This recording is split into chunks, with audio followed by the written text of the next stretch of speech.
Hans Jansen, til lukke vi hos Høyreslønne. Større takk for det. Hva merker dette for det og høyre på hendamaten? Dette har større tøtning til det vil alltid ha større tøtning av å få virkjenning for det som man gjør.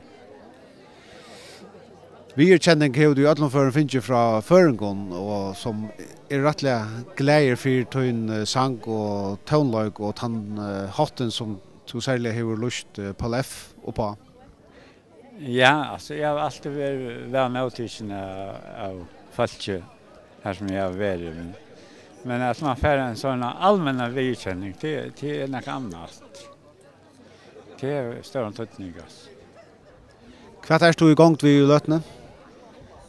Nu är akkurat lever vi har få ett helt projekt undan från handen att jag får gammal allvar utåt den nutchen så kan det färg halt vi nu. Det var inte shortly annars.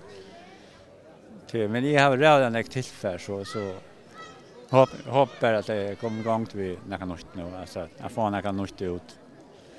Och kvann hat kan en slug virkjenning lukka som hjälpa till i tøyne våre karriere?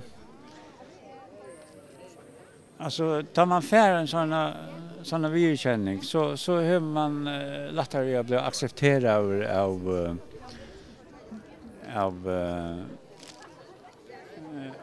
de högre instanserna alltså hvis man till dem ska söka om stol eller så här alltså det gånger det för gänga lättare och nu vi att kom jakten. At enda Hans G. Johansen, hvordan heldur du Ålasøk? Jeg til arbeids Ålasøk, jeg skal spela i det. Så det var ikke balla mer, ikke i livet å spela. Takk for det og til lukke. Takk for det.